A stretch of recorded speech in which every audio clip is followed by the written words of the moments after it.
It's a great pleasure to be here and to speak on the subject of non-equilibrium statistical physics.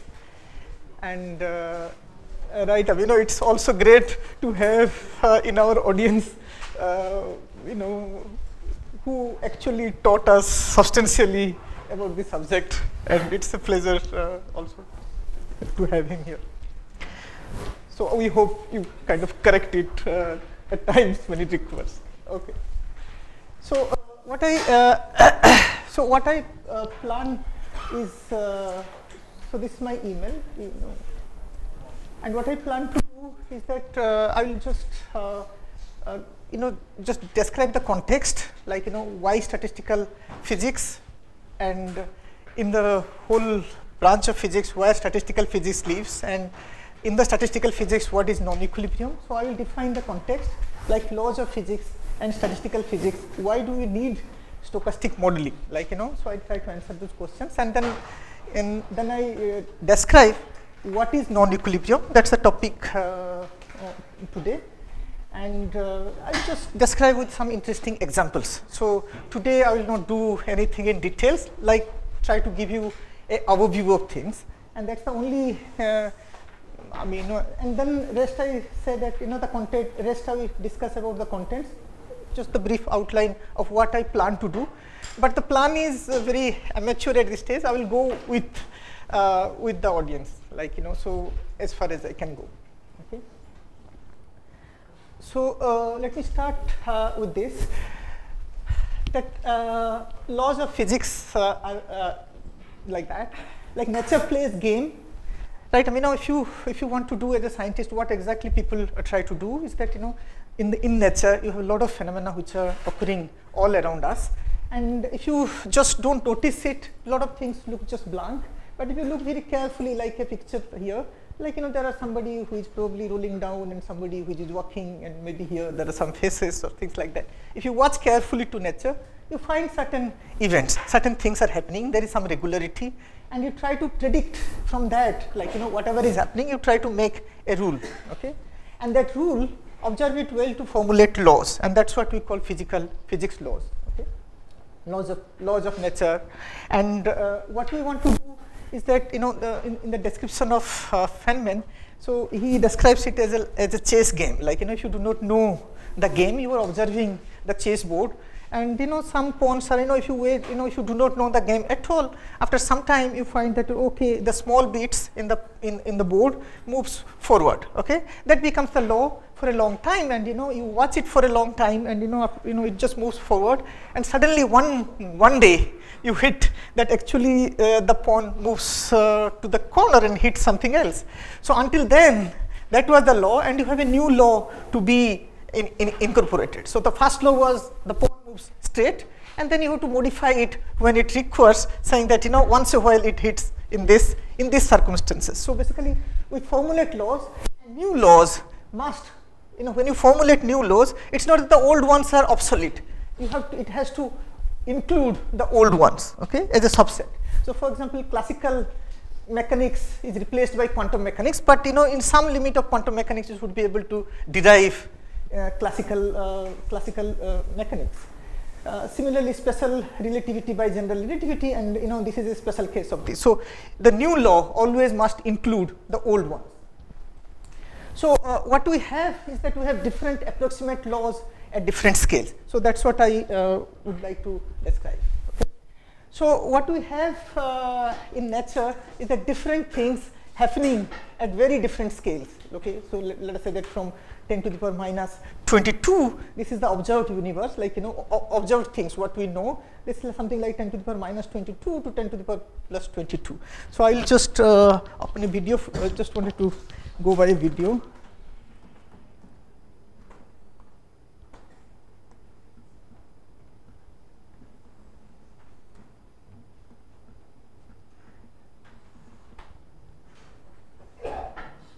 I'll just switch off the light.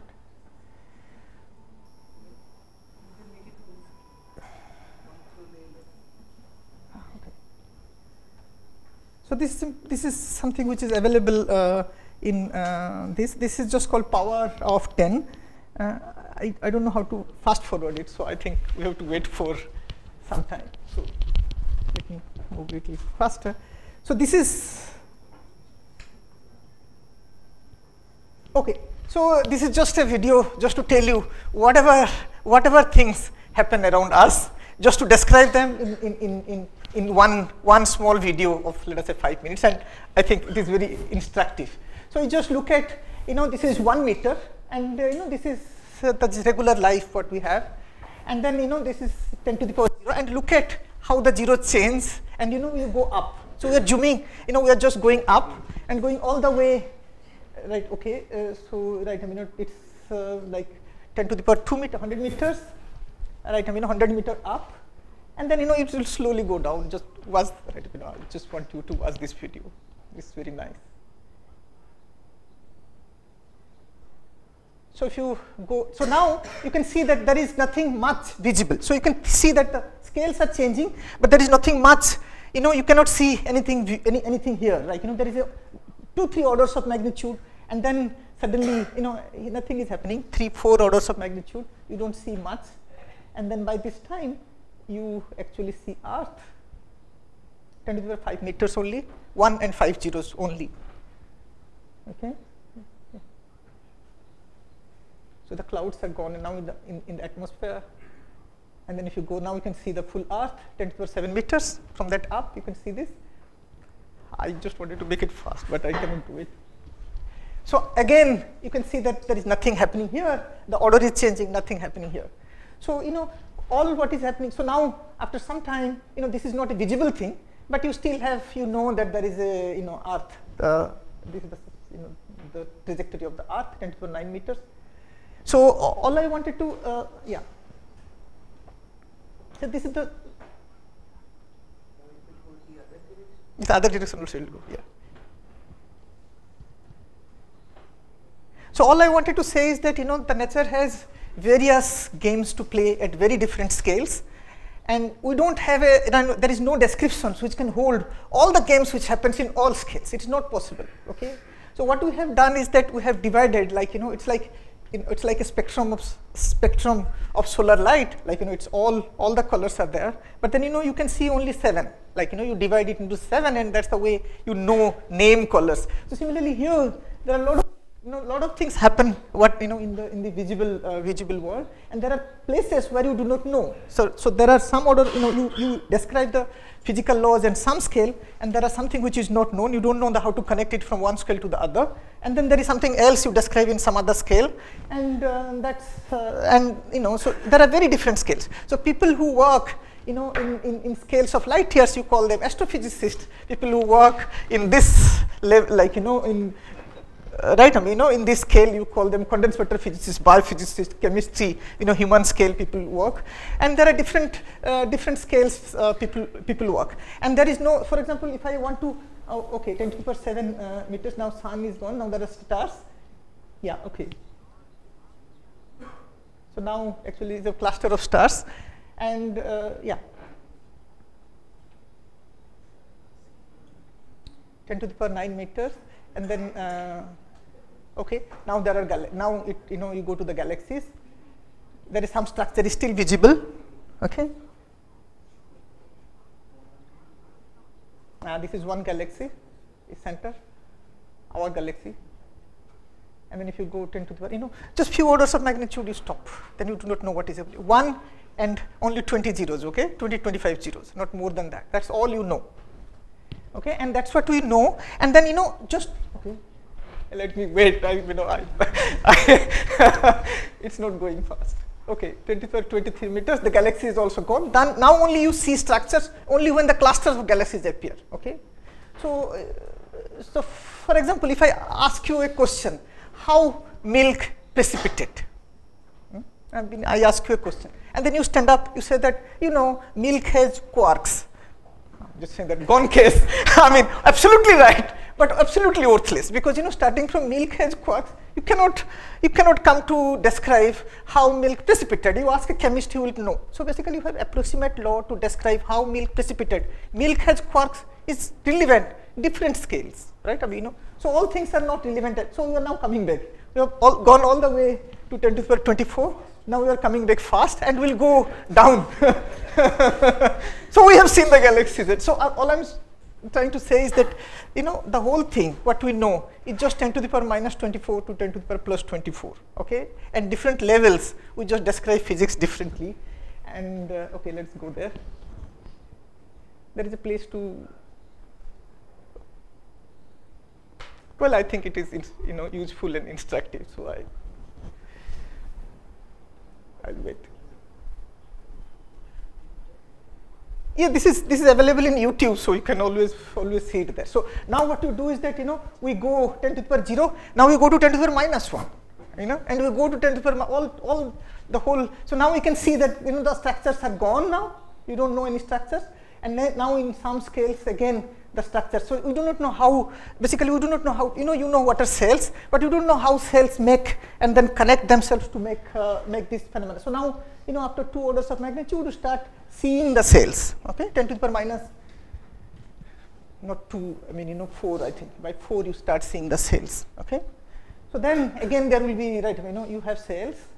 Yeah, here we know a good description because that's where we concentrate. So wherever you put your attention, you describe those. So now you are going inside the cells, and then, you know, these are microtubules which make the cell surface, and then, you know, you go to the nucleus, I suppose.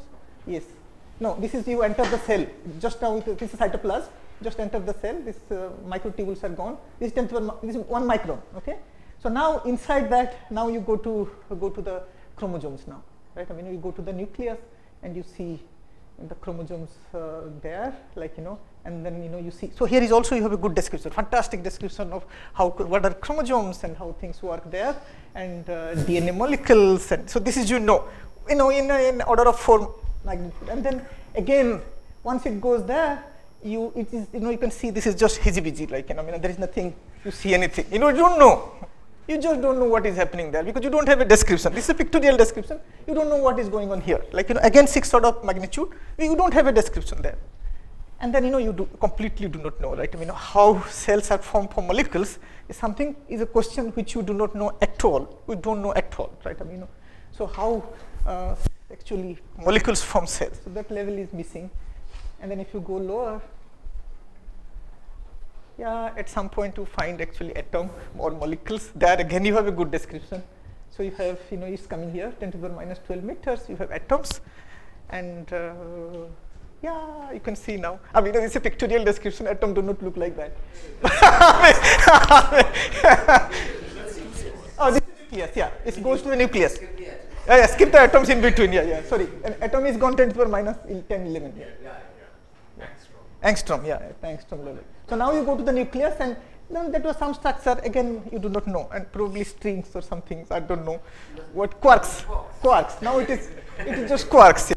So after this, then, you know, you do not know. Again, in order of magnitude. No, you do not know. So 10 to the power minus 16, and it ends. Okay. So that's all I wanted to say. So okay, we'll go back to the talk.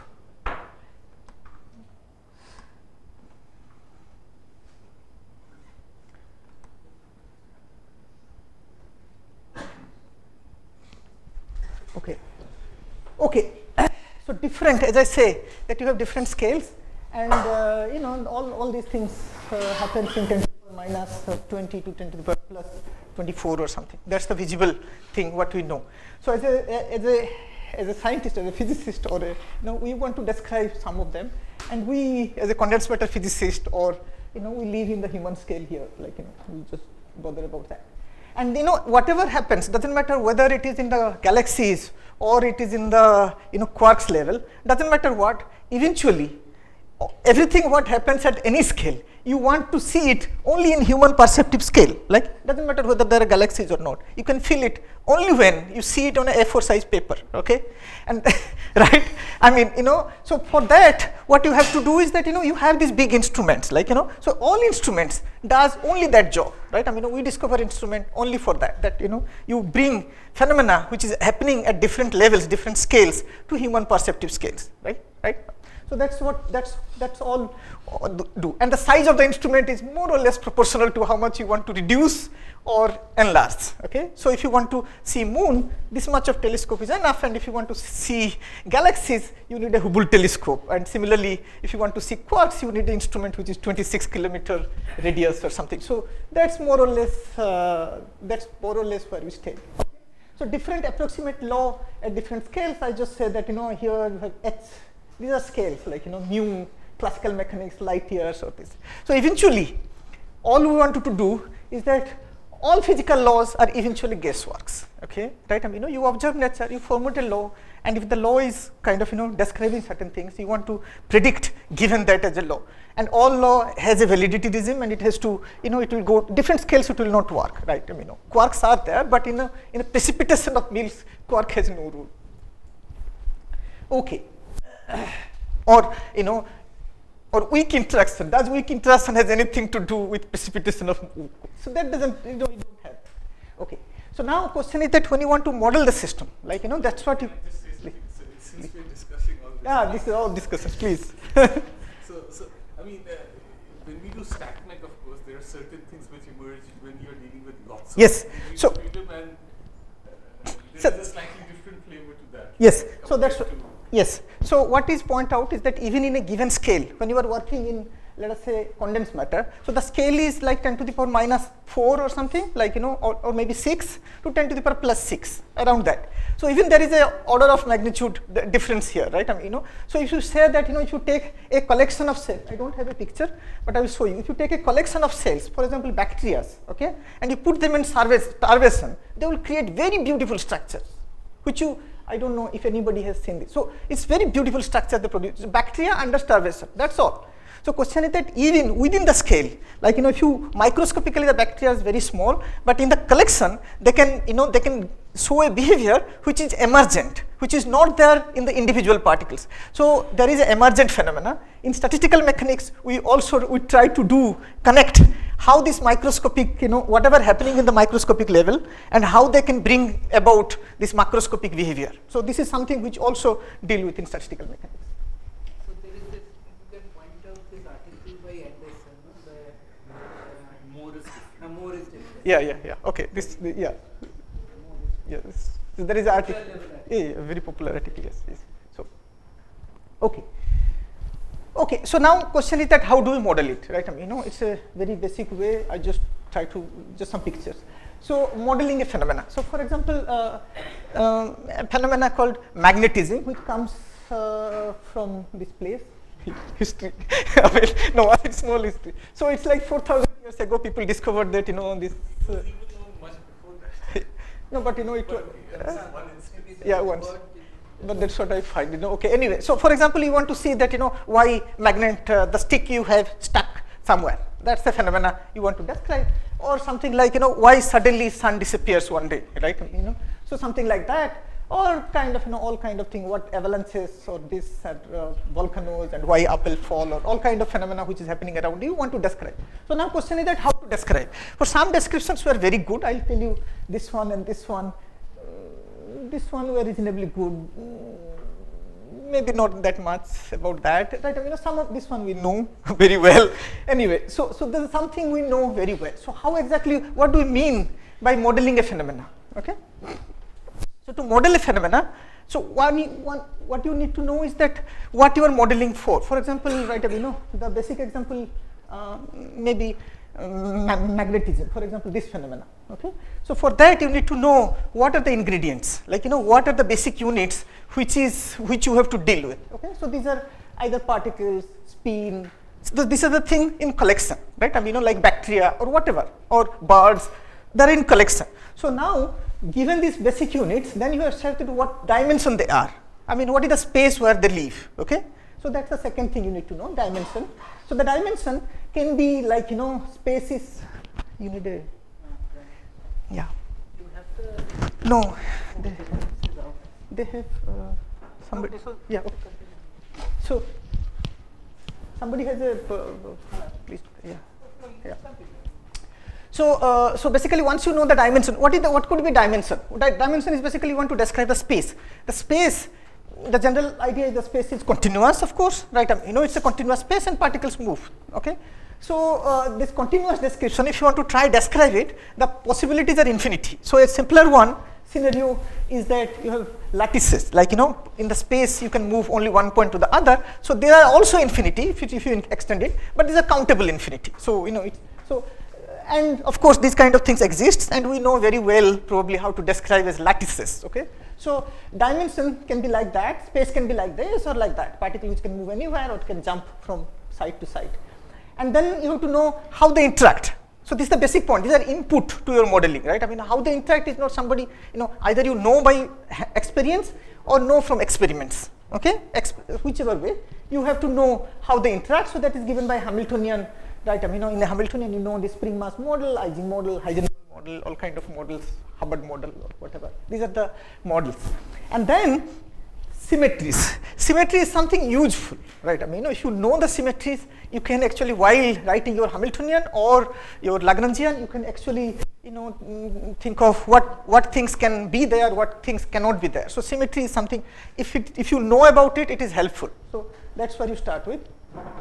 And then what kind of, you have to know which level you are working, right? I mean, if you are working in astroparticle physics or or quantum mechanics or classical mechanics, or what kind of things are you, which are the principles, which are the laws you want to implement on that. Okay, once you say all that, your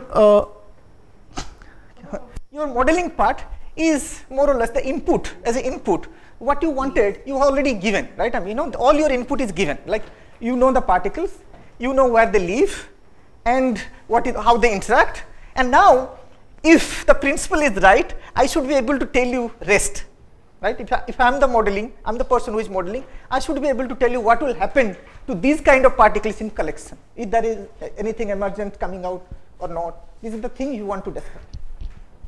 Okay, so now take a very simple example of what you call magnets. Okay, so if you want to model, the simplest thing, the dimension, is of course, if you can call it 0 dimension, but 0 dimension is, there is no collection, there is only one point, you have some particle or something sitting there, there is no special structure, so that is not very interesting. So the minimal dimension is 1, okay, the space dimension has to be 1, and that's the simplest one. And it is continuous versus discrete. We will take discrete because again it is a countable one. So on a lattice, 1D lattice, that's the simplest one. And the basic units, it can be continuous like x, which can take all values, or you can take a unit to be discrete.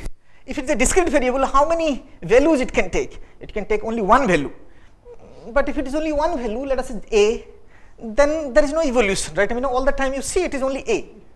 The system will not evolve. So the minimal model is just 1D lattice with 2 variables.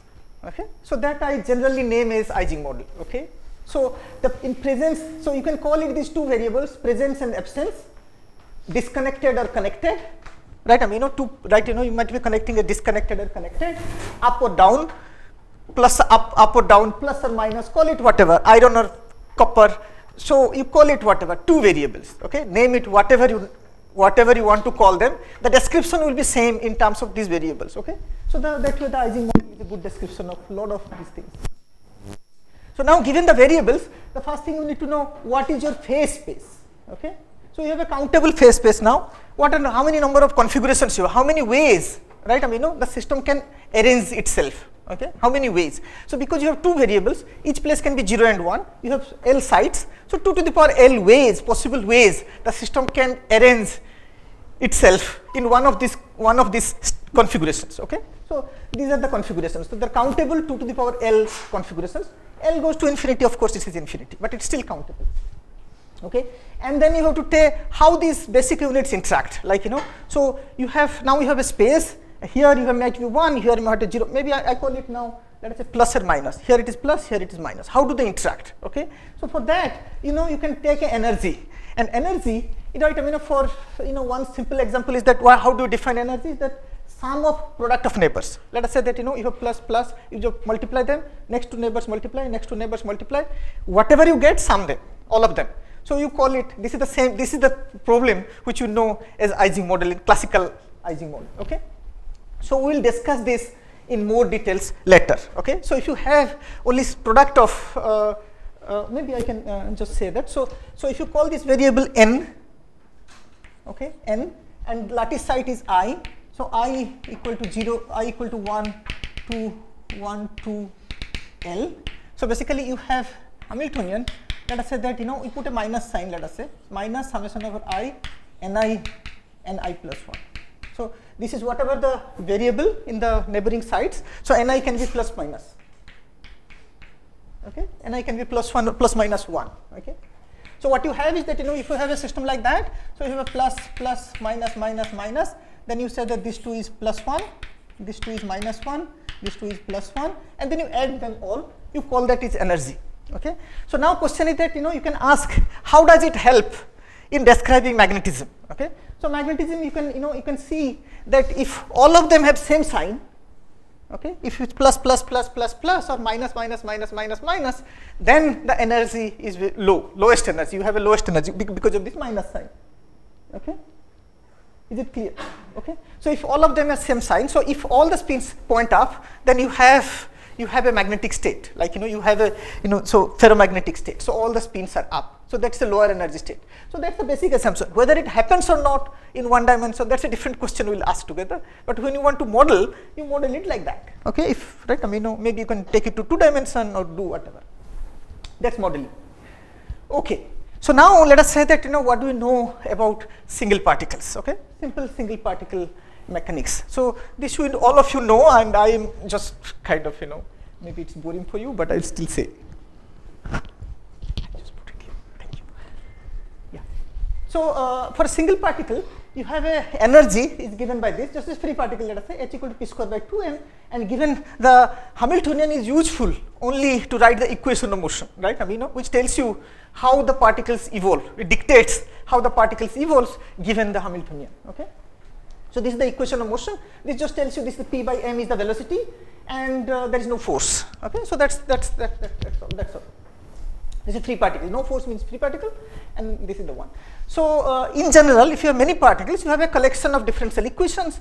You know, given the Hamiltonian, you have a collection of differential equations, and you have to solve them to find how the system evolves with time. Okay. So that's sometimes pretty hard. Sometimes you cannot do, and some lucky situations you can do. And, you know, so like, you know, for spring mass model, something you know that you can do this. So now, if you just look at a free particle, this is time and this is space. So basically, if the velocity p by m is velocity, this just goes straight. Okay, just go straight. And this is the trajectory of the particle. This is time and this is space. So start here, and this slope is the velocity, and it goes like that. So if you have 2 particles, then, you know, there are 2 particles, no forces.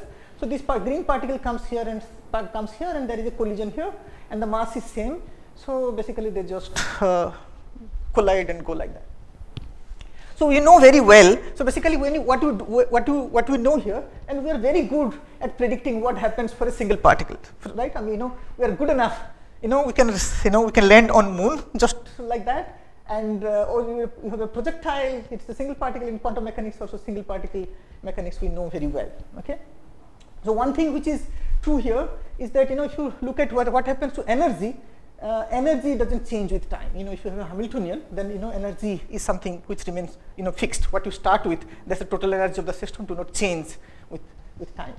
So we are very successful, for example, in describing this, with just using single particle picture, we can describe like, you know, when in next 1,000 years, you know, sun will not be visible. Okay, I know that's we are very successful in that. We can hit somebody, you know, probably in Afghanistan from sitting here, just a car somewhere, just a projectile. That is also, we are very successful in doing that. Okay, so no, serious, right? I mean, no, we do that. I mean, no, that's a bad use, but we do that. So so basically, you know, so what you have is that, you know, for single particle, we are extremely successful in doing what we can do. Now question is that, you know, what is the problem? The problem is that this kind of equation of motion comes with boundary conditions. You cannot write just differential equation, say that these are the equations solving. You have to set the boundary conditions. Without that, you know, this is useless.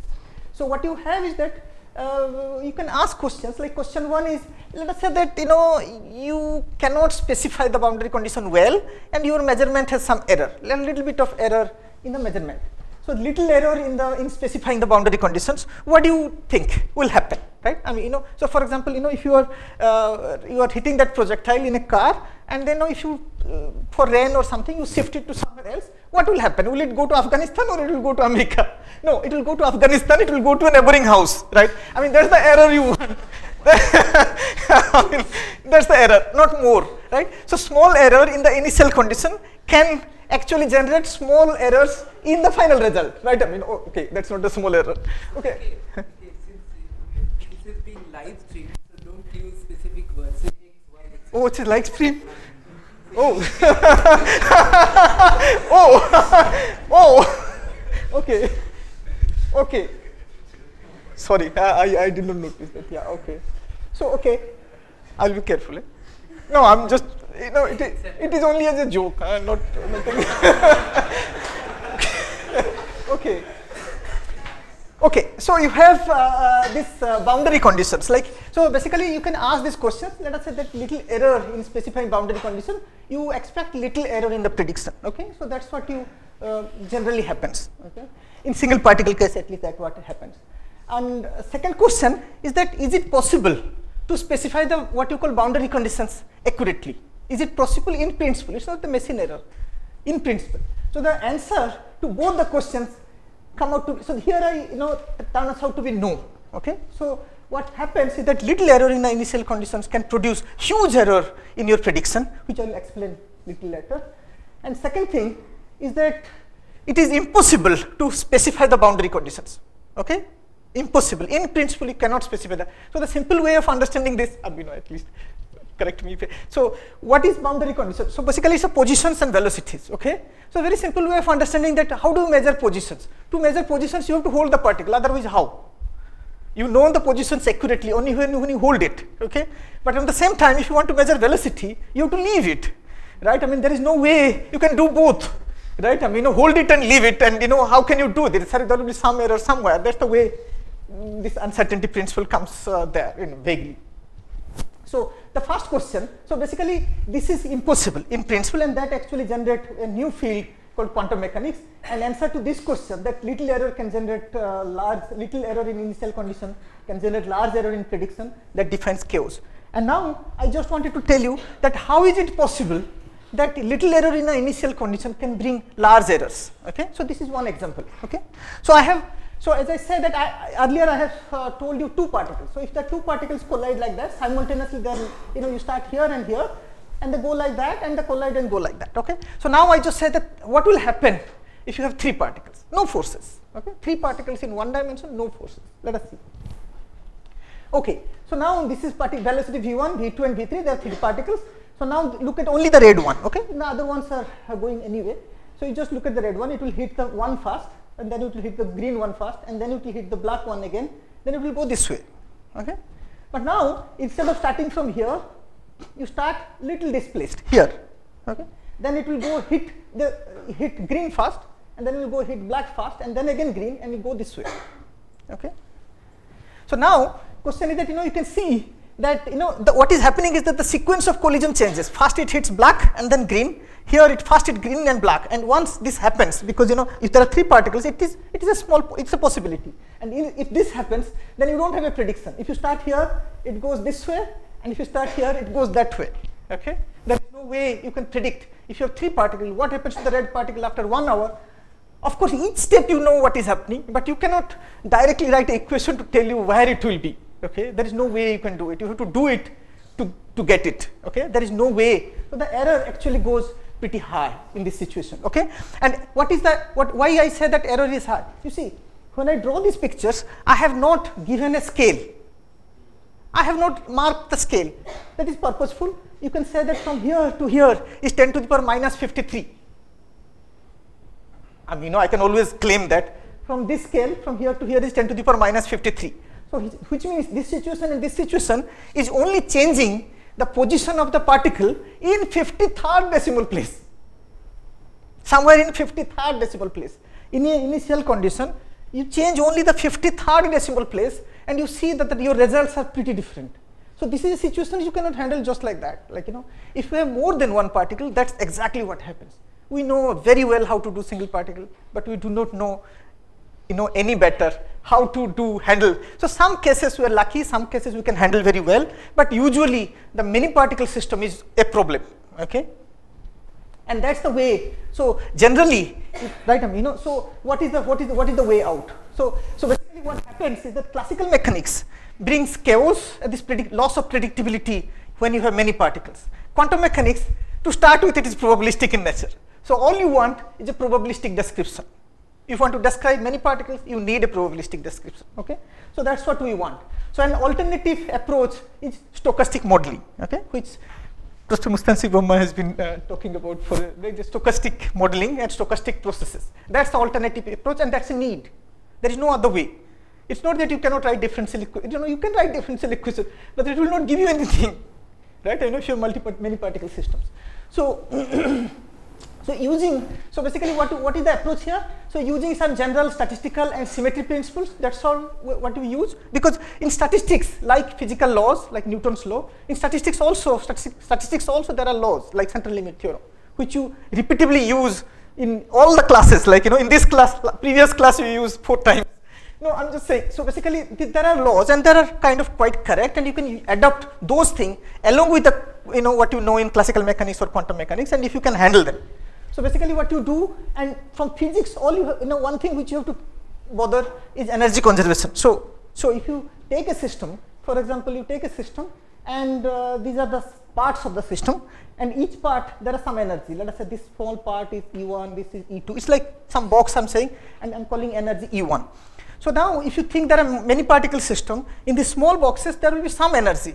But if you look at very and given your experience that many particles will lose probability, this number, what is energy in a small box, will just be kind of a random variable. Property of the random variable will discuss at some point, details, that depends on detail, but it will be random variable. You do not know, it is changing all the time, right? And there is no correlation between what is happening here and here. So basically, there might be a little bit of special correlation or time correlation, but these are random numbers, okay?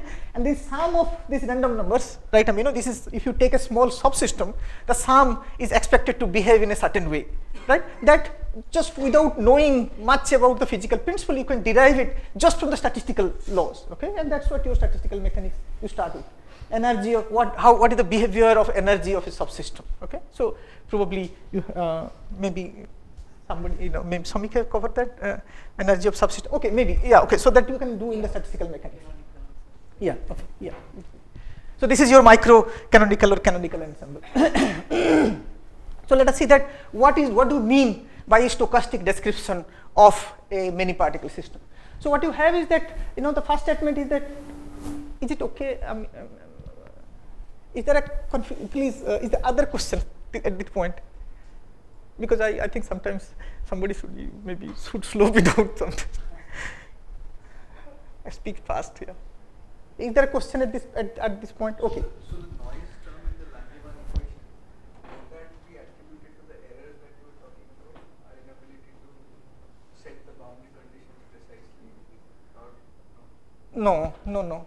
Not that, not because of that. Because there are many, there is a different description. So we'll cover. Yeah. Not that. I think there is supposed to be. This is because of error in inability to measure dynamics problem. No. But even if you write, if you have all good intentions, I'm just saying that let us say that you take a particle and take the liquid particle and 10 to the power 23 particles. Do you even if you have good intention, if you know the laws, you cannot handle them. Just them. Very simple. Just writing differential equations and putting boundary condition into 10 to the power 23 equations and solve them, just is impractical. On the other hand, there is a liquid. You know that the liquid has a behavior as a liquid compared to the particle, and the liquid has this. You can describe it in terms of viscosity and its density, and there is a equation of state for the liquid. So basically, it's a simpler description is that you think one particle and the liquid. That's and then you see that how the particle gets some experience, the liquid. What the particle experience in the liquid is just some random kicks. And you can see the particle size has to be much larger than the particle size has to be much larger than the H2O molecule. For this to hold, otherwise you cannot just work, right? How benzene diffuse in water is not something can be described this by Brownian motion, you need to have this separation of also scale, right? I mean here, time scale and also this length scale here. Okay, so stochastic description is that we said that this kind of equation we don't take, like this you don't want to do. So what do we do? Okay, so a general description is like a movie, right? So basically, when you say a system is evolving with time, it's like a movie which is running. But you know that movie is only a collection of frames, right? I mean, this frame and that frame and that frame, and a collection in a certain sequence can give you, the description of the as if the time is running continuously, and it's the reality is seen that way. Okay. Actually, right? I mean, I'm reading it. No, okay, no, I'll not go there. Now, some people have this as a description, that some people actually think that time is not continuous; it is only discrete frames you are arranged in some way, and that is psychologically appears to you as time. Right? I mean, that's a view also. Okay, we'll not go in there. So what we have is that if you know the system is evolving, the frame is generated by taking pictures, right? Somebody is acting, you take some snapshots. That's all. So your system is evolving, and you are taking some snapshots, and each snapshot is a configuration. Okay. So there are many these are configurations of this thing. It is this guy which is running, and this configuration is changing with time. And if you put them in sequence, that's the evolution. Okay. So what is that? We know that for this Ising model, which is like which I talked about. L sites with 2 variables, there are 2 to the power L possible configurations, which means doesn't matter how many pictures you take, you cannot exceed in types, like you can only have at most 2 to the power L types of pictures. You cannot have more than that. This is the total number of so total number of pictures which you can have. So now, so what happens is that so from going here to here, you change something, right? I mean, maybe your leg, hand, or something. Otherwise, it's static. So in the system, you have to also change something. So for example, let us take a very simple example of 3 sites, okay, with 0, 1 variable. So there are total 2 to the power 3, which means 8 configurations. We name them 0, 0, 0 and 0, 1, 0. So that's the decimal. I represent it by 0, 0, 0, 0, 0, 1, 0, 0, 2, sorry, 0, 0, 0, 1, 0, 0, 1, 1, 1, 0, 0, like that. So these are the decimal binary representation of the, so basically C0 is 0, 0, 0, C1 is 0, 0, 1, C7 is 1, 1, 1. Okay, so these are the configurations. So now if you look at this system, how the 3-site thing evolve, that basically it is going from some configuration to somewhere, some configuration to somewhere. So let us look at this. So it is 0, 0, 0, and your dynamics is, let us say, that only one spin flip. Okay, so basically it go from here to here, that is 0, 1, 0, right? So basically, if your number, this is 0 and this is 2.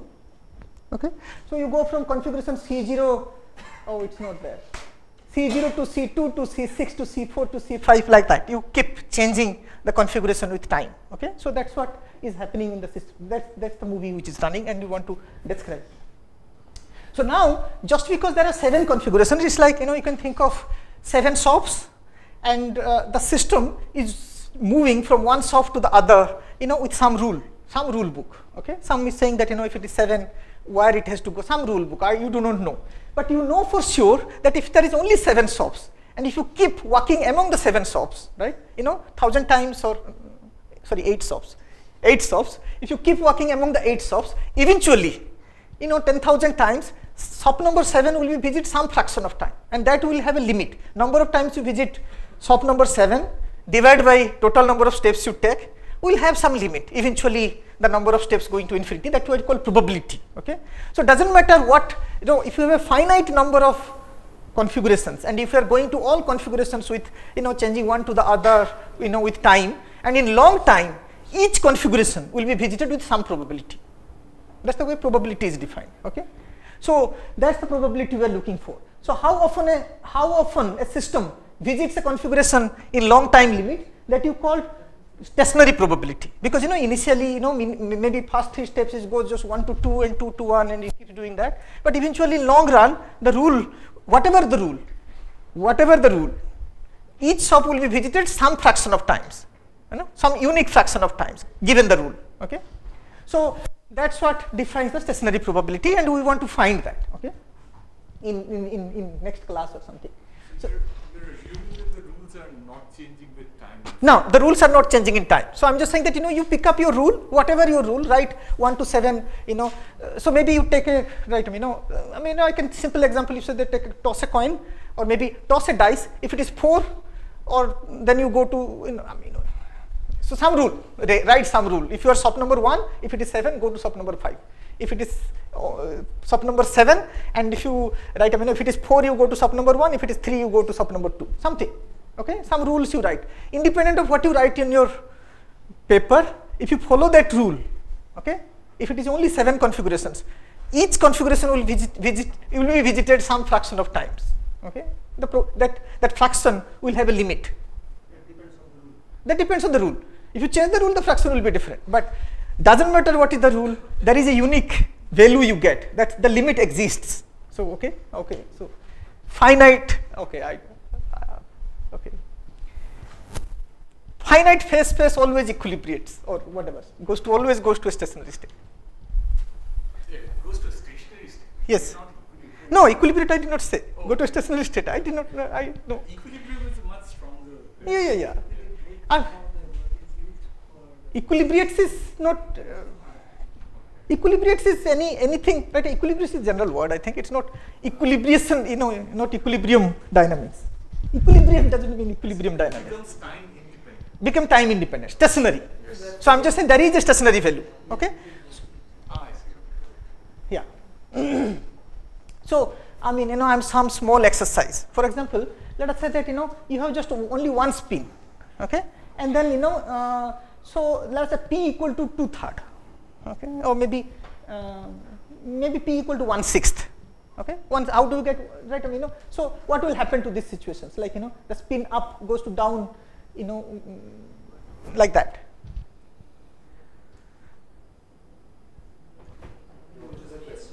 Question is that what will be the probability of finding a right? You have a system and the spin goes up to down with this rates. But there are 2 arrows. So what is down to up with probability p, up to down with 1. Okay. So what will be the density? So this is something which you have, right? This is no different from like H2O, H plus, OH minus, K1, K2. So now question is that if you have something like that, what will be the how much water molecule will be there? How much water molecule will be there in the system, and how much ions will be there in the system? What fraction of the volume will have ions? And it is if it is K1 and K2. This is some kind of equation, right? One is K1 by. So if it goes like that, this is K1, then that is K2 by K1 plus K2. This time, so you know this. This is kind of calculated. So this is kind of this is also a simplest stochastic process, right? You can say that like in this example, you can say that this is. I think I should have written 1/6 or something. Then it would have been easier. So yeah, so you can do this. Okay. So you can think that this is 1 by 1 plus p. This is p by 1 plus p. So or you can call it K1 and K2 in this situation. K1 is 2/3 and K2 is all 1/3. Okay. So 2/3 basically means that you toss a dice. If it is whatever 4 and 5, then you go there, and 1/3 basically means that is 1/3, and 2/3 is more. Okay. So somewhere you can do this. This is stochastic. Since you have 1 and 1/6, so more likely you will be in red state than the. Yeah. Whenever the probability. Yeah. So what Samik points out is that if it is 1 and this is 1/6, then this one is more likely to go this way than this coming this way. So of course, if it is 1, then you have more red. So red will be 5/6 and this will be 1/6. Okay, so that's the. So these two probability is for 2 different events. The up goes to down, a certain probability. That's 1. And the another is a different event. Down goes to up. Yeah. I'm just trying to put 2 different events. You can do it at the same one. 1/6 and this one. So basically, what he points out is that you can do it with probability instead of talking of rates, because whenever you hit, if it is up, if it is your red, it is up, you suddenly go to red. But when it is red, you toss a dice, okay? And then if it is only 4, you come back. If you keep doing that, question is that how often you get red and blue, I mean, so that's the density. Okay, so this is the simplest stochastic process I described. Okay, so all I wanted to say is the stochastic description of things, and this is just one state and how it changes. Okay, so now if you have a many particles in a system, then I started at 11:30. Okay, so if you have many particles in the system, yeah. Okay, so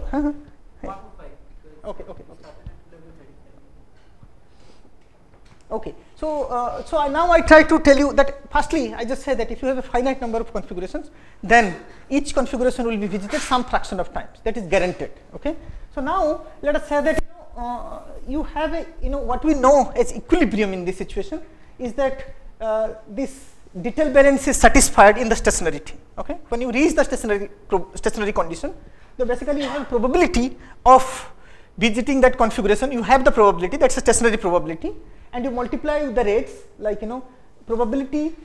So for every pair of configurations C and C prime, PC WC to C prime, that's the rate. This rate should be balanced by that. Okay, probability that you are in C prime and C prime to C.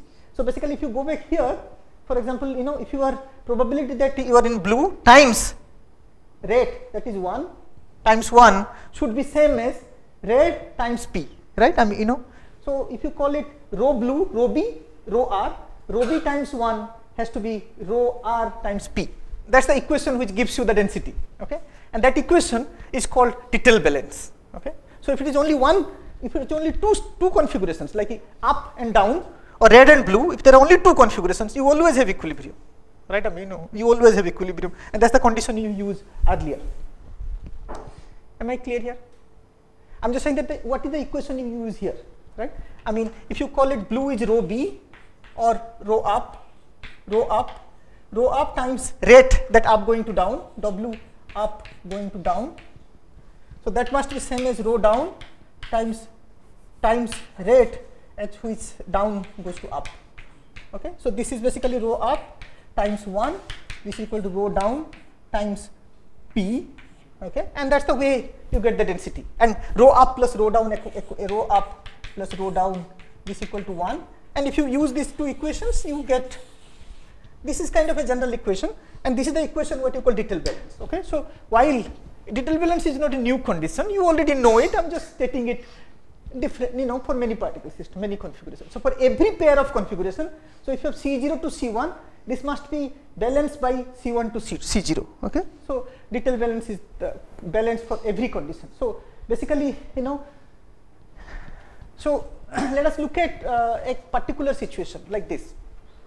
So here, if you are at C1, you can either go to C6. Yeah, only you can go to C6. So this is not a good one. Or no, C6, or you can go to C4. If you're at C6, you can go to C3, or you can go to C1, like that. So this is a rule. So anything, whatever is written in your paper, there for 7 SOPs, that's kind of described in a picture, right? I mean, if you are here, where you can go and what rate, this is what is given.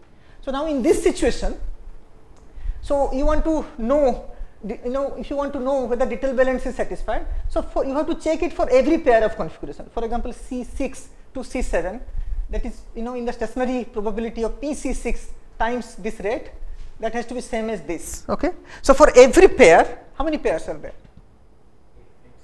8 C2. So basically, for every pair you have to check this condition. If it satisfies, you call it detail balance. Okay, so now you can see that in the configuration space, if you look at the configuration space, let us say C1 to C4 to C6, C1 to C4 to C6. So you can go from C1 to C4 to C6 and come back to C1, right? I mean, this is a loop like that.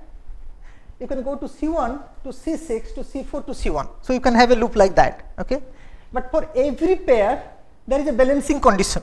Okay, right? I mean, what you call these kind of equations are there. C1 to C6 is balanced times the rate is balanced by this times the rate. So now, if you go this way and if you go this way, the total flux that will be 0. Okay, so they will balance each other going this way. So like, I mean, so because each pair you are balancing it. Okay, so just because you are balancing in each pair, so this loop going this way and going this way will give you the same result. Okay, so it is like in a discrete space. I mean, it's like a curl. like this is like going like that and going like this gives you the same thing. Okay, so that tells you that you are in a curl-less state. Okay, so equilibrium is a curl-less state, because if you take, instead of taking pair, if you take any triple and then you say make a loop like that and make a loop like that, it will vanish. Okay, and you can prove that if for any triple it vanishes, it can also vanish for 4 or 5, whatever loop you make. So go from 1 to 2 to 4 to 5 to 6 to 10 to 1.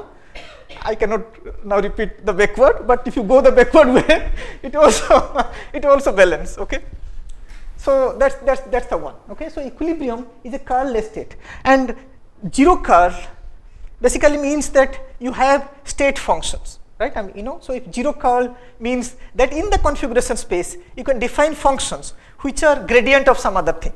Okay, and gradient functions, if you integrate from one point to the other, you will get only the end values. Right, if it is a gradient function, for example, if you have d by dx of some fx, and you integrate from a to b, you only get fb minus fa. Okay, so you only, if the function is like that, then you can always the result, if you go from one point to the other, it doesn't depend on the path. That also probably you know, right? If it is a curl-less state. Since you've written it, you want to comment on time reversal? You didn't say anything. Yeah. Okay. Okay. So that is okay. I've not commented yet. So basically, this is a curl-less state, and you have state function. That is one thing. So equilibrium can also be thought as a zero current state. Okay. So in a box, for example, if you imagine this room, whether it is equilibrium or not, you can think of an imaginary plane, any way you like, and then you try to find out how many particles are going from the bottom to top, and how many particles are going from top to bottom. On the average, they will be same. Okay, so because if the system is in equilibrium, there is no flow, right? The net flow. There is no net flow. Okay, so that is also equilibrium. So time reversal basically here, right? So if you go this way, there is a time reversal. So basically, if you go from here to here, you also come back from here to here. So that is also guaranteed by time reversibility. Okay, so the detail valence is also equivalent to that, and it's also a zero current state. So there are many statements of equilibrium. Current has to be zero. Current has to be zero, and it's also a no curl state, so which means you have state functions. And another property of equilibrium is that the probability, once this is satisfied, the probability of a configuration is given by e to the power minus beta e by z. Okay, this is Boltzmann. Okay, so the probability, stationary probability, if you know the energy of a system, then the stationary probability is given by that. Okay, so if the system is in isolation, PC is constant, or it is given by that. So this part is probably taught in the, so I'm not elaborating on that. So if you know the energy, then you're right. Yeah, if you know the. But if you're just given a network which satisfies detail balance, can one always construct the energy? Yes, one can. So basically, so question is that it might look very odd, right? It is not in the general sense of what energy in terms of some space variable. But if you look at PC, W go to C, this equation is satisfied, then you have a stationary probability. Log of that can be always, you can make a table, like for this configuration, this energy, right?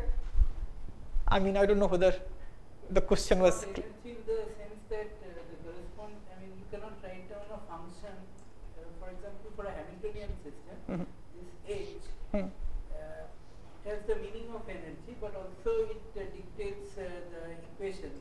Yeah. Here you may not be able to. So that state function corresponds to energy. That state function corresponds to energy. Is one internal energy. Yeah. Also maybe. No, but right. I think I wanted to clarify this point. What Mohanty said. So basically, you have many configurations, right? So eventually, each configuration will visit at some fraction of time, which you call stationary probability. So P of C0 is 0.1, P of C2 is 0.01, something, and the sum has to be 1. Okay. So I'm saying that given that as a table, P of C0 equal to something, some P0, and P of C7 equal to P7. So given that, and summation over p small p k equal to 0 to 7. So this equal to 1, right? I mean the sum has to be 1. So all I'm saying is that if you take log of this as a energy function, then you have a table. So if you take log of this as an energy function, so for configuration C0, energy is log of PC0 or P0, log of P0. For E of C0, if I take that, it will work. So instead of, right, I mean energy of C2 equal to log of P2, and like that energy of C7 equal to log of P7. So if I take this as energies, this will work. What Samik points out is that you can always take this as energy, but usually when you talk of energy as a energy function or Hamiltonian, when you say that these energies are derived, H equal to minus suppose 3 ni plus 1, something you write it like that. So there is a special variable, but given any special variable, I can count. So there is I equal to 1 to 3. Okay. So there are 3 states. So I know that there are configurations. I can calculate the energy from a simpler function. So can somebody tell me, let us say C0, what is the energy of C0? C0 equal to 0, 0, 0, and 0 I replace is plus, 0 is minus, minus, minus, minus. Okay. So if this is the configuration, can you tell me what is E of C0? So if this is the Hamiltonian. Huh? Nearest neighbor. Minus 2, because there is a minus, this one is 1, this one, and this and that. Right? I mean, so this is periodic boundary condition. So this is E of C0 is minus 2. This is, you derive it from this equation. Okay?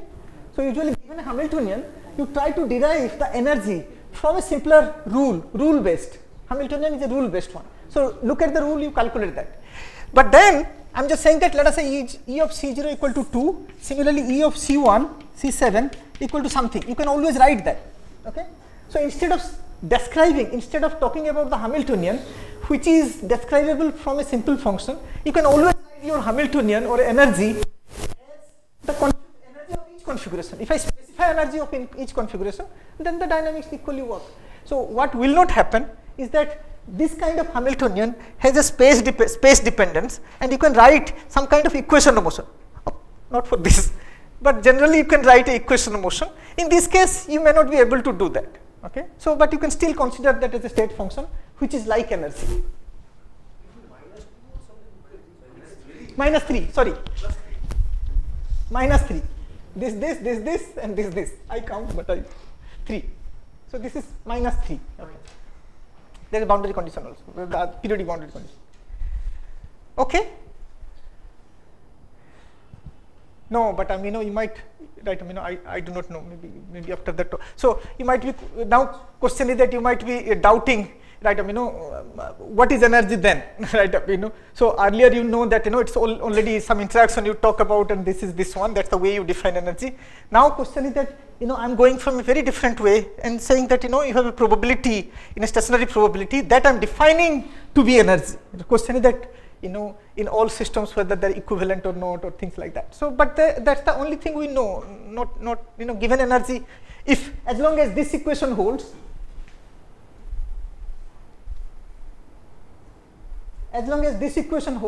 you just don't have any other option. If you're doubting, you are doubting only that. I'm taking it granted. Okay. If you're doubting on the definition of energy, you're doubting only this equation, and that's true. That equation has to be valid. Okay. So basically, all I say that in equilibrium you have state functions like energy, free energy, and things like that. Okay. But now, I have another Ising model, but that's the same thing. Like in a simple Ising model, you have this is what I described is that C1, C0, C1, C2, C6.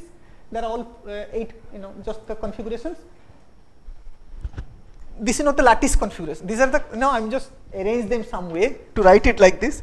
But these are configurations. You have only 3 sides. Okay, so the lattice is only 3 sides in 1 dimension.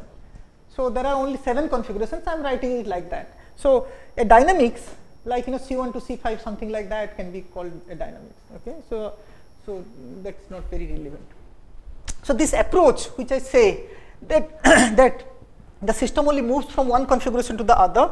So all you need to know that what is the configuration now and what is the rule that on which it moves, like from what is the rule on what is the rule you want to write on the paper. Okay, so you write whatever you want to write because that's not restricted. You write whatever you write. So for a Hamiltonian description, for a Hamiltonian system, right? I mean these rules has a specific equation. It has to satisfy this equation.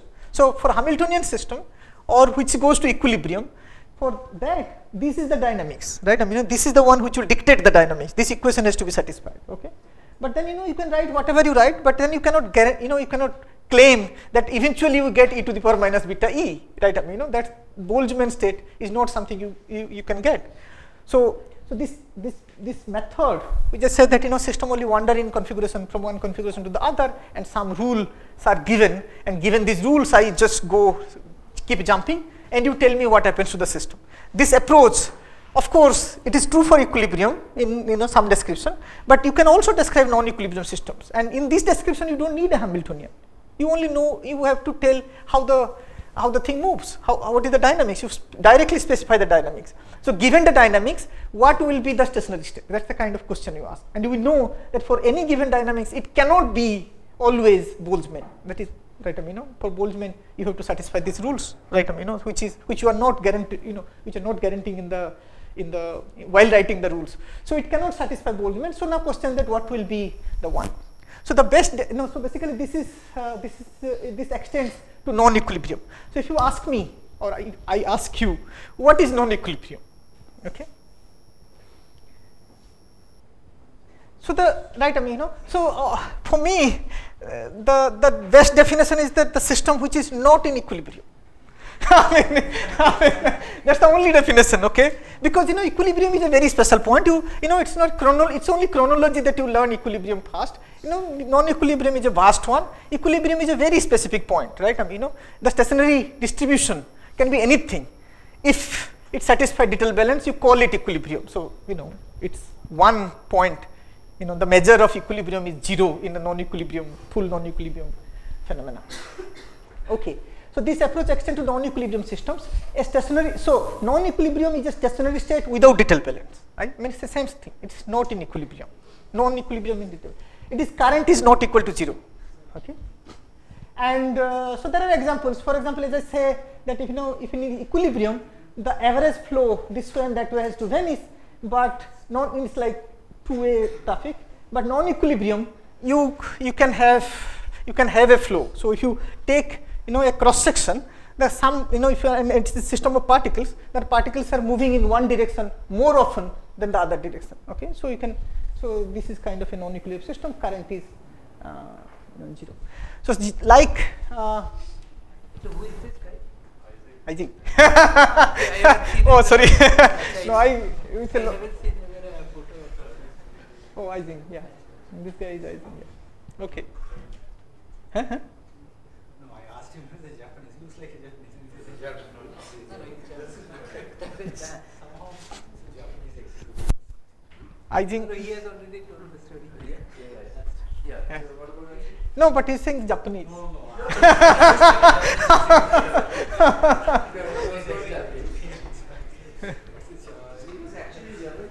German, yeah. You change. No. I mean, I was just about to say that changing authenticity is not also. No. Okay. So, like in equilibrium, so I mean, that part which I talked about non-equilibrium, that is probably not very. Some way I define it. I do not know if it is clear at this stage, but we will do it. Because the whole class actually deals with non-equilibrium. I will come back to it also later. Okay. So this is just giving some overview of non-equilibrium things. So I just non-equilibrium systems.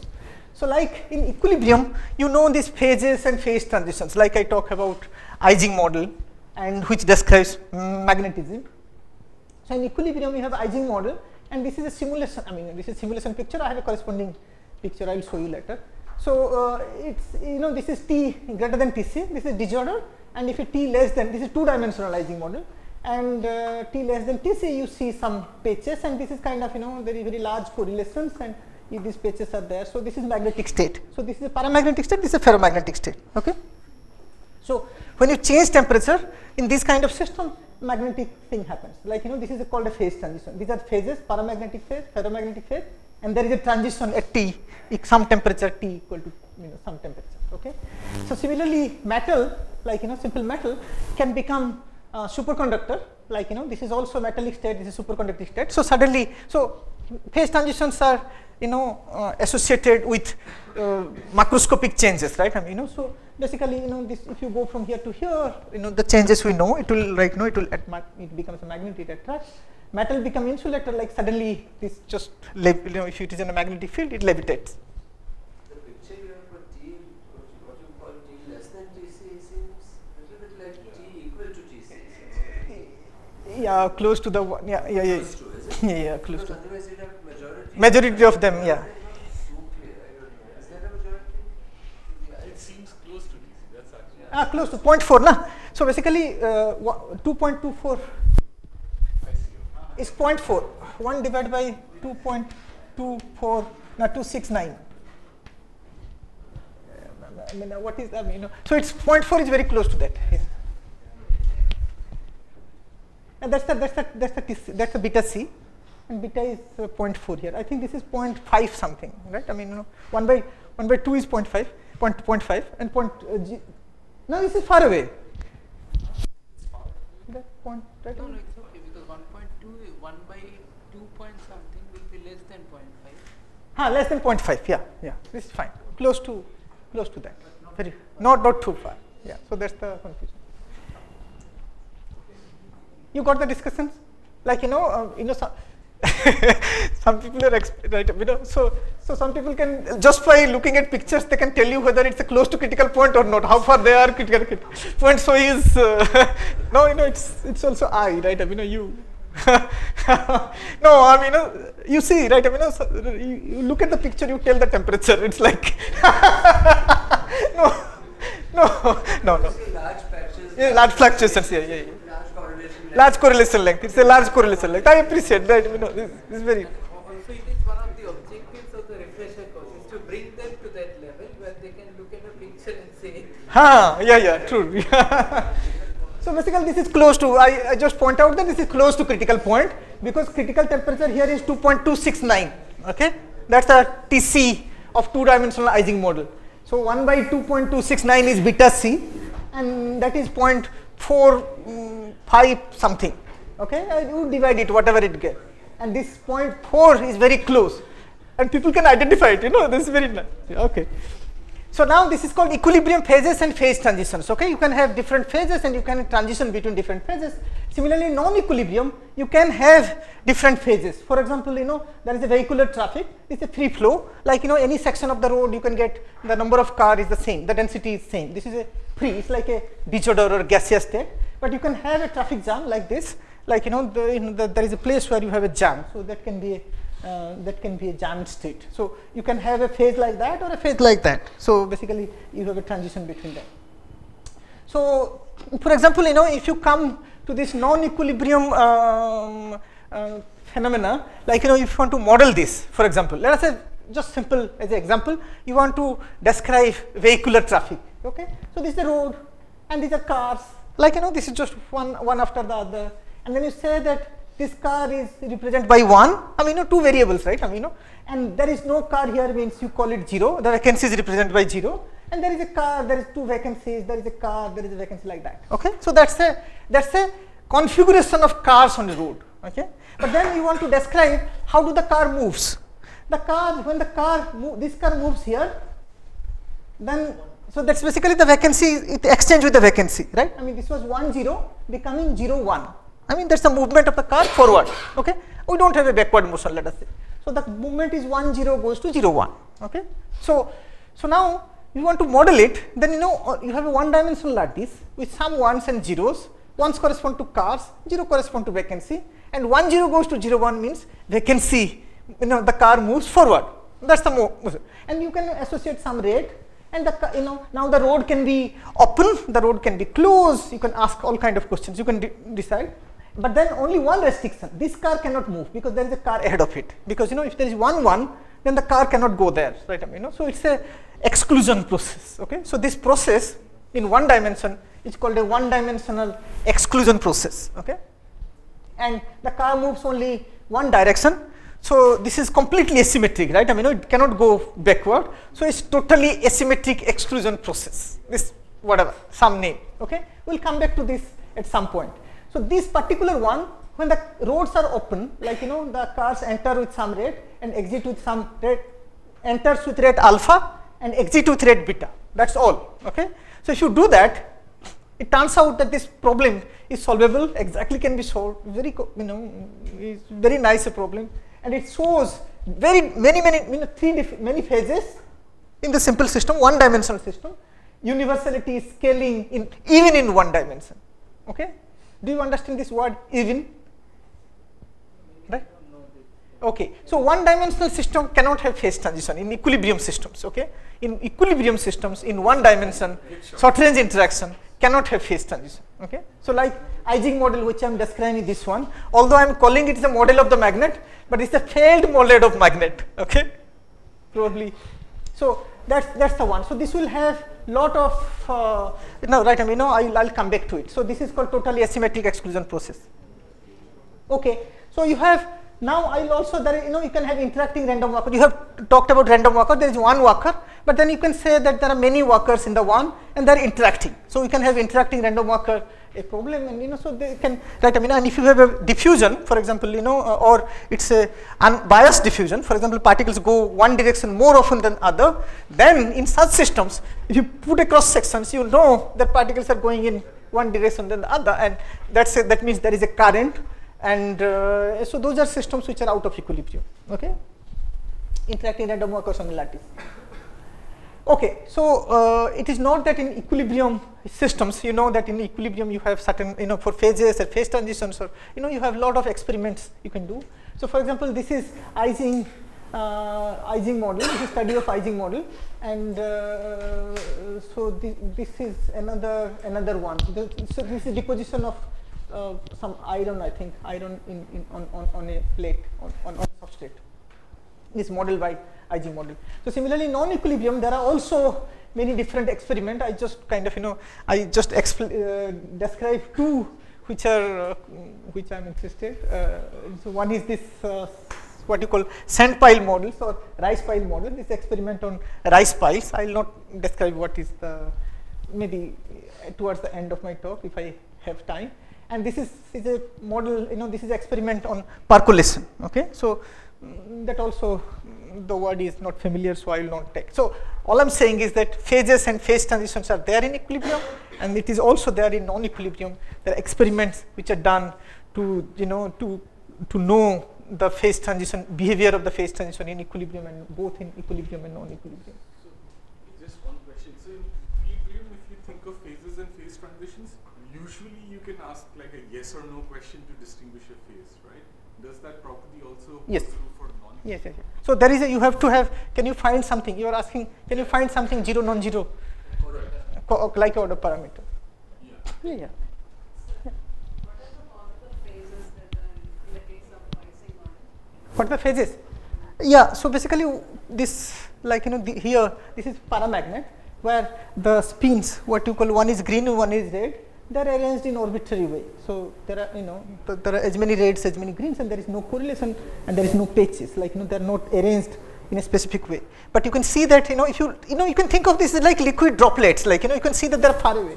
So if the same kind of droplets you find here, then they are kind of clustered. It's like they are condensating in one phase. So they are all the same color. All which are same color come close by. So there is an interaction which is bringing them. So when all in the same color, this is plus and this is plus, then energy is lower. It's minus sign. Plus means 1. 1 times minus is minus 1. So energy is lower when things are aligned. Plus gives you 1, minus gives you minus 1, plus gives you plus 1 energy. So that's a higher energy state. So here it is in a higher, kind of everything is disordered. So the energy is pretty high here. And here it is quite low, but the system is automatically going there. N is correspond to spin. It's a change in just a notation. So you can call it Ni equal to 0, Ni equal to is okay, equivalent to what you know Si is equal to plus minus 1. Just that. So two variables can be named anyway. So you can write the model, you can write also the model that all you want is that if they are same, you have a lower energy. If they are not same, they are different energy. So you can also write a Hamiltonian which is H equal to summation over I delta Ni plus 1 minus. That also will work. Can we draw these two pictures just by the beta value? Can we draw these pictures? No. You can write roughly draw, right? Just kind of So what Mustansiri pointed out. So is that in this picture the difference is that if you follow land yourself in one of the dots and try to follow that page, okay, you cannot go far, you're stuck. Okay, so the patches are very, very small, but if you land somewhere here, you can see that you can go really very far. So the correlation length is very high here, that is visible. So what he was pointing out, the correlation length appears like as if it is as big as the system size. Okay, so if the correlation length is as big as the system size, the system appears as if at the critical point, because critical phenomena or the critical point is a point where the phenomena is you don't have a scale, right? You can so if you keep water in refrigerator, right? A glass of water will freeze, but at 0 degree the whole ocean or the lake also will freeze, right? It is independent of how big is the system. It's so basically, so here there is a percolation, you can see that there is a correlation length which is extending all over the system. So he was expecting that it is probably close, even close to the criticality, probably criticality itself, right? Because it's so big. Okay. So the difference between this and that is uncorrelated. The spins are uncorrelated because and here it is correlated. Okay. And here you can see that there are probably eventually more okay. So spins are more aligned with each other. As you lower TC. If you lower the temperature, one color predominant. Yeah, if you make it even lower, then it will be just one of the color. Like you do not know which color, red or green, but it will be kind of more large. Yeah, largely that. So if you lower the temperature, okay. So but this is kind of a picture from a simulation. It's not hand drawn. Okay. Okay, non-equilibrium, as I said that there are also experiments here, and again I described that there are one thing which can take you in non-equilibrium. For example, if you look at equilibrium 1, so for equilibrium, all you need you have to have detail balance, right? So every pair of configurations must be doubly connected. Like if you can go from here to here, you should be able to come back from here to here, because if you cannot, then this rate is 0, and there is some probability of being here. So that will not balance.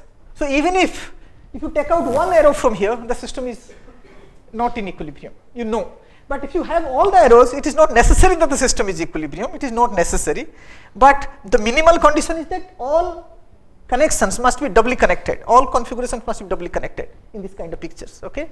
So if you have, you can think of a situations where it is not like that. You can have a configurations from which you can come out. You start here, and then you come out, you never visit there. You can have a situation like that, or you can have a situation where a configuration, once you go there, you cannot go anywhere else. It's like death. Okay, so you keep moving in configurations, but shop number 25, if you go there, you are there, locked. Okay, it's like that. So you can have a situation like that. But these kind of situations necessarily are out of equilibrium. This. Okay, so these kind of configurations are called absorbing, and these are called maybe rippling. Okay, or non-recurring configuration. So you can have situations like that, and this will necessarily break ergodicity, right? This is right. You go and suddenly stuck. You just don't have this ability to move anywhere. So these kind of interesting things can happen, and you have absorbing and rippling rippling configurations, or you can call also absorbing state also is configurations basically. Please read it as configurations. Okay. So what exact solution of exact solution and novel stationary state. So you know the stationary state, the probability of configurations are not given by Boltzmann-like distribution. So you can have very interesting feature there.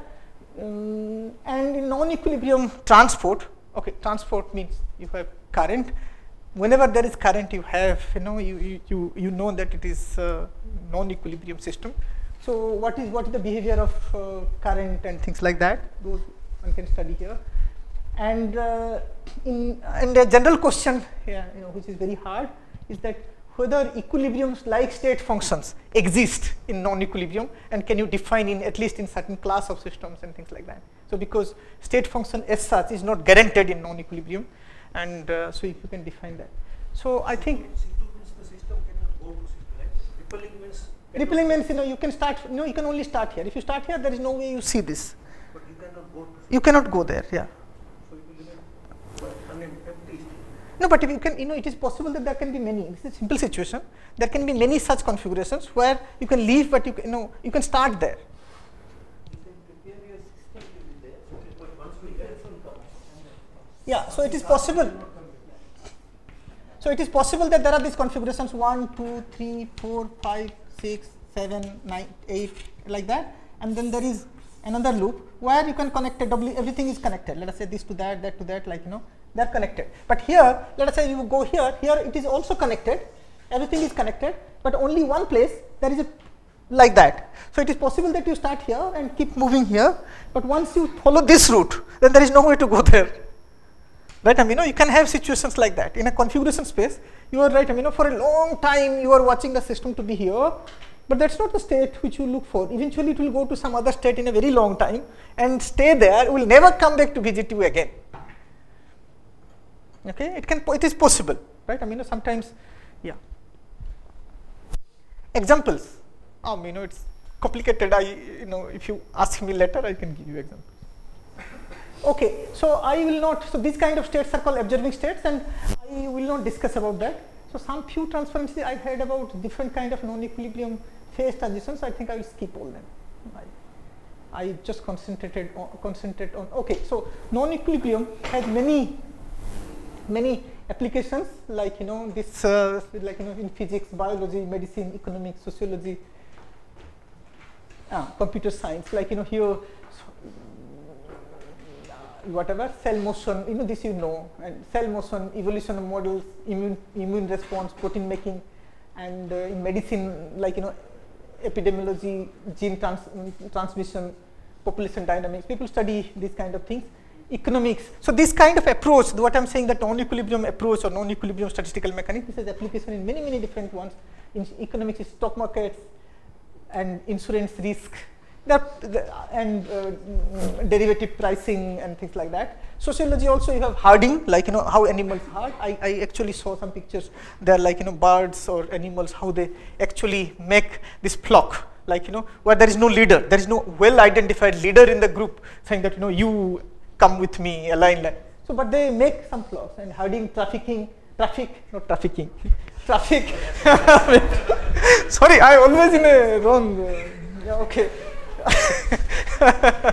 Okay, herding, traffic, and opinion dynamics. Okay, and then in computer science also it is internet traffic, search algorithm. So there are many places this finds application. So next, what I plan to do, I just take 1 minute, is that this is all I want to do. So first, I somebody should maybe you can tell me something can be dropped. I will accordingly do that. So transfer matrix formalism. So I generally talk about transfer matrix formalism, this one-dimensional lattice with 2 variables. That is a model, right? So now question is how to solve it, right? Do you know, what do you know about it? So can you? So I try to get 1D Ising model as an example, transfer matrix, and try to find the correlation functions there, and then I will comment about non-existence theorem, somebody says that 1D short-range interaction, no phase transition. So how does it come from this eigenvalue crossing properties and things like that? And then I try to describe this stationary state in matrix product form. So something which you do not know.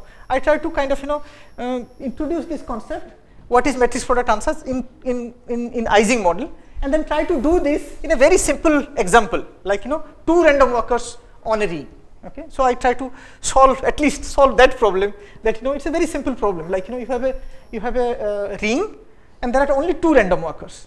Okay, and each of them has some diffusion, right? And they're interacting in the sense that they're hardcore. They cannot cross each other. Okay, so now what is the solution to this problem, right? can you write the solution to this problem? Okay, and this turns out that very intrigued. That problem is very nice. So I will try to describe that.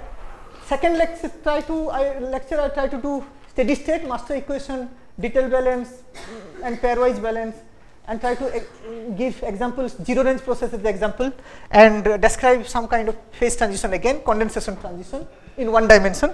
And I will also, the pairwise balance I have said, I think this is repetitive.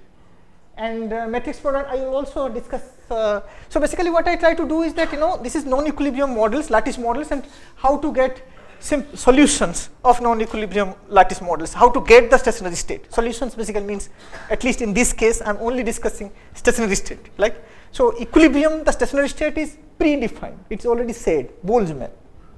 So non-equilibrium, you do not know how to find it. Okay, so that I describe with few methods. One, I am just saying that just pairwise balance, instead of detail balance, something called pairwise balance. I think, yeah, you are the one.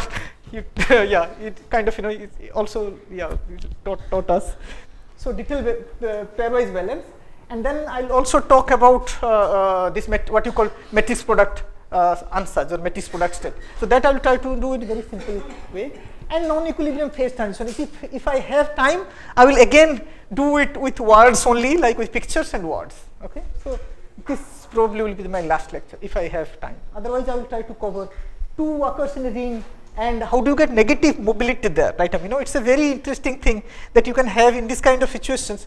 You can have current. So usually when you take a system, you increase the bias, like something like that. You have and you have some bias, which your current will flow this way, right? And in this situation, if you increase it more, you expect the current will even become larger, right?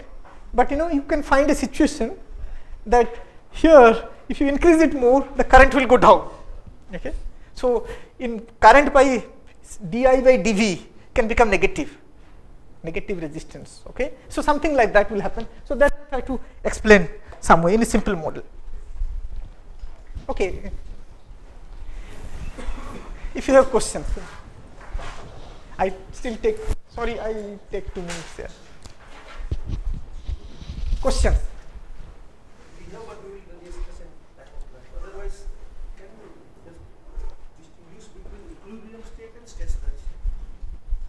Equilibrium state. So as I say, that doesn't matter what you write in your paper, right? What is your rule? Write your paper means whatever is the rule. The system will always go to a stationary state. It is right. So the number of times a particular shop is visited divided by number of times you take the steps. This ratio will have a definite limit. So the number of times shop number 7 is visited divided by total number of n, this is limit n goes to infinity, will have a value, some value, fixed value depending, and that is true for node 7, 1, 2, 3, 4, 5, 6, all of them will get to same fixed value. So the limit exists. That's the they will add up to 1. There are probabilities, because this is the way you define probability, right? Outcome divided by sample space. How? So this is a stationary state. Okay. So now equilibrium is a special stationary state which satisfies detail balance. So basically this is a number 0.7, let us say. Okay. And then let us say 7 to 8 you go with rate 0.1, and 8 to 7 you rate with 0.3, and P7, P8, let us say this 7, this is 8, and P7 is 0.7 as I said, and P8 let us say 0.8. Now 0.8 is not possible, 0.08. Okay, because sum has to be 1. So this is not satisfying detail balance. 0.7 times 0.1 is not 0.08 times 0.3. So it is not satisfying detail balance. So that state, corresponding state, is a non-equilibrium state. So how many checks you have to do, right? That you say that HC2, that many For each pair you have to check. There is an alternative. I think I will not talk now, but I mean there is an alternative. You don't have to check this condition. There is equivalent condition, what you call Kolmogol. So you can do that. Just with the dynamics you can check. Right? I mean, so in the dynamics, if the dynamics are only given, the other thing you can check is that curllessness for every triple. If you say that for every triple, if you say that A to B to C to A, C to B to A to C to B, right? I mean, this way and that way. If the balance in terms of rates, that is also equivalent.